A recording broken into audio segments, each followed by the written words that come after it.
Oi, gente, Roberto Rilo Bíscaro aqui. O filme Atena, que a Netflix colocou no seu catálogo, dirigido pelo Roman Gavras, filho do cineasta grego Gavras, né, que é responsável por clássicos de thrillers políticos, como Z, esse aí lembra um pouquinho, assim, o Z.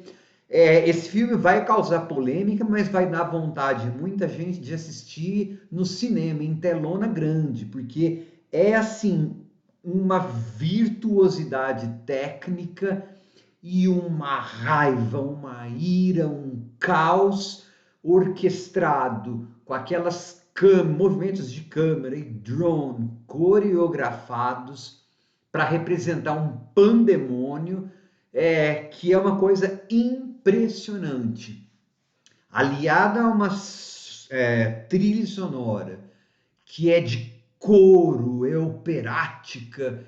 Tem hora que chega a ter quase ser excessivo, né? De tanta coisa que explode, de tanta coisa que é assim, sem contar que as tomadas são assim quilométricas. Você consegue perceber poucos cortes no filme.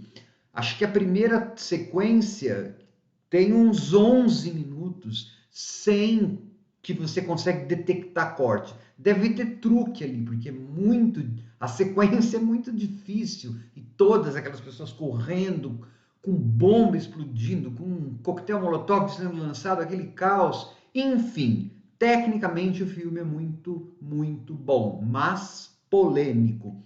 Ele é muito econômico na maneira de exposição, né? De fatos, porque ele trabalha com várias pressuposições. Ele pressupõe que algumas daquelas coisas a gente já saiba, algum dos pré-requisitos, né? Ou das pré-condições para que aquilo que a gente vai ver na tela aconteça, a gente já sabe, e na verdade a gente tem medo. Por isso que é uma coisa inquietante, essa explosão de violência que o filme mostra pode acontecer na França, nos Estados Unidos, no Brasil, porque a gente está vivendo tempos em que a gente consegue, no caos daquele filme, detectar elementos que têm na vida, por isso que consegue apresentar os fatos expositivos de maneira tão breve, né? Antes de continuar, gostaria de convidá-los a se inscreverem no canal Robertando, curtir os vídeos, compartilhá-los, eu agradeço. Porque o filme já vai praticamente assim, pum, para a história. Você escuta que um garoto de 11 anos, mais um garoto, foi morto pela polícia francesa, mas alguém gravou isso e viralizou. E aí tem um dos irmãos desse menino que fora soldado, né, lutara pela França no Mali, eles são de origem árabe, essa família do menino que morreu. E ele está na porta da delegacia falando: olha, a gente vai encontrar, a polícia prometeu que vai encontrar os atacantes do meu irmão e eu peço para a comunidade calma. A câmera já tá passeia assim, vai para um carinha de cabelo comprido, que depois a gente descobre é um irmão dele. O cara simplesmente joga um coquetel molotov na porta da delegacia.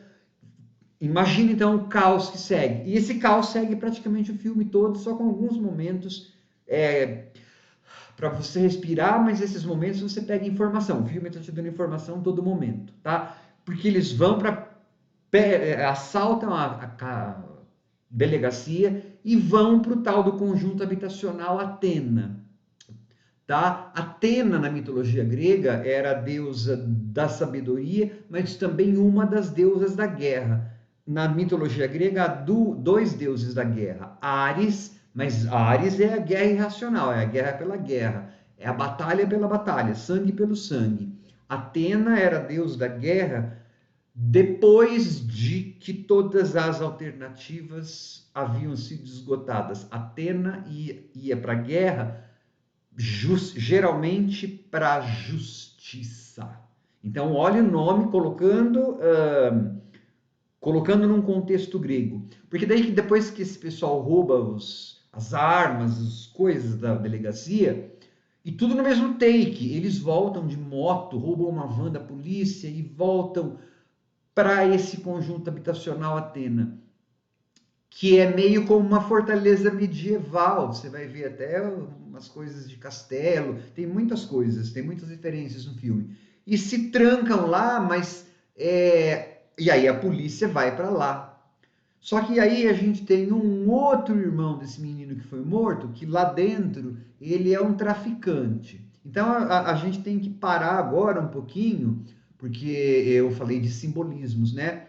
Esses três irmãos árabes vão entrar em conflito, mas cada um representa um tipo de posicionamento dos excluídos ou da população imigrante com relação ao status quo, né? O Abdel, que é o irmão que aparece na delegacia primeiro pedindo calma, ele é aquele cara que acha que ele vai, fazendo o jogo do sistema que o oprime, ele vai conseguir umas migalhas e ele vai conseguir evitar. Por isso que ele serviu o exército, ele quer colaborar com a polícia. Então, ele é um tipo de comportamento. Eu estou falando essas coisas, pessoal, nos termos do filme. Não sou eu que acho essas coisas, tá? Ele é o cara que, dentro da sociedade que o oprime, vai tentar pegar as migalhas da mesa e tentar uma integração. Ele acredita, pelo menos no começo do filme, que existe isso. O irmão dele que joga o coquetel Molotov já é aquele cara niilista que não acredita. Não, não tem. A raiva impera. Não, a gente não tem vez nesse sistema. Só se a gente destruir esse sistema. E o irmão dele, o irmão desses dois, são três irmãos, lembra? Que é o que vende drogas e tal, é aquele cara que ele sabe que não vai conseguir subir naquele sistema, então o que, que ele faz? Ele consegue, ele vê nos buracos do sistema, no esgoto do sistema, jeito de tirar o melhor que ele pode.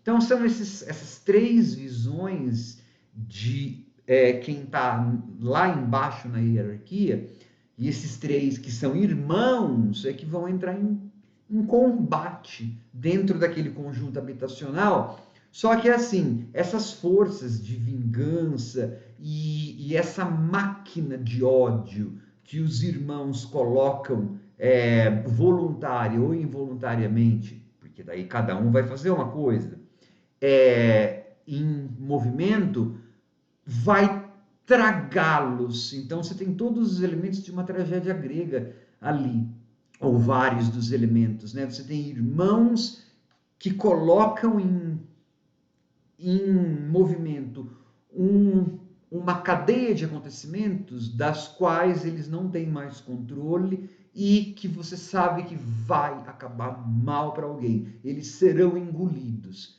tá? A diferença é que na tragédia grega as personagens não mudavam. Aí você vai ter mudanças, porque afinal de contas a gente não está na Grécia do século V, tá?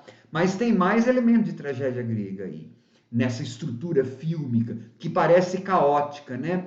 Ela só parece caótica, porque as unidades aristotélicas de ação, lugar e tempo estão bastante bem preservadas. É um filme bem aristotélico. Tudo é relacionado àquela ação, que é o caos, que é a revolta, mas está tudo relacionado ali.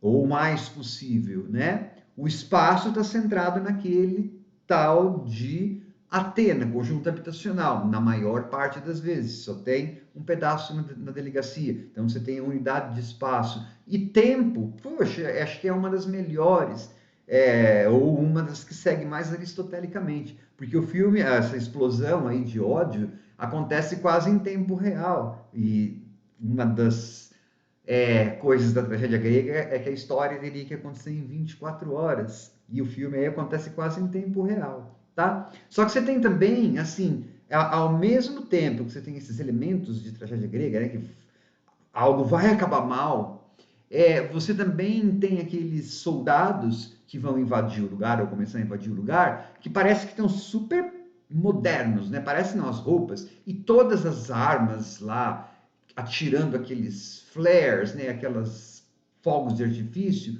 aquilo parece tudo moderno, né? Só que se você prestar atenção, parece que é uma batalha medieval. Parece que são, na verdade, flechas ou dardos, ou o que eles usavam, e os policiais com os escudos, assim. Tudo bem, agora eles têm de, sei lá que material que é aquele, mas lembra a figura do castelo, o jeito deles se protegerem, assim, parece que estão lutando medieval, né? Tem até um cavalo lá com um cara com uma bandeira da Algéria, e de vez em quando, especialmente, acho que tanto no começo quanto tanto a polícia quanto as pessoas que estão lá naquela anarquia, né, os sublevados, de vez em quando a câmera faz assim, ó, dá um zoom out. Tem vários zoom outs no filme, que na verdade acabam cumprindo mais de uma função.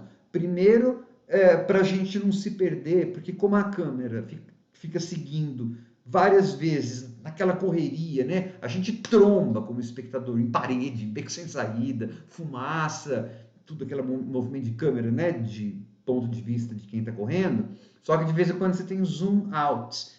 Duas funções, para que você não perca o geral, da onde que você está, mas também para mostrar como aquelas pessoas naquele lugar são pequenininhas. Tanto a polícia parece que saiu do controle. Aquela revenge, aquela vingança, aquela sede de justiça, levou para uma coisa maior. E aí você vai vendo que o diretor e o roteirista, eles vão dando as informações que isso parece não, está acontecendo na França toda. Então é um filme bastante niilista, bastante raivoso. Só que a gente não tem como, às vezes, não ficar com medo, porque a gente vê muitos indícios daquilo, né? Então, assim, goste-se ou não, concorde-se ou não com o que o filme mostra, ele é um filme atual e tecnicamente muito bem feito, né? E não deixa de ser uma fábula de precaução, né? Cuidado com o que pode acontecer, né? Dá medinho, mais medinho do que filme de terror, porque Atena pode acontecer. Agora que eu tô gravando esse vídeo em setembro, acabei de ficar sabendo que no Irã a galera tá indo pra rua lá porque mataram alguém. Então, ou seja, para essas fagulhas de ódio incendiarem, difícil, né? Tchau, pessoal.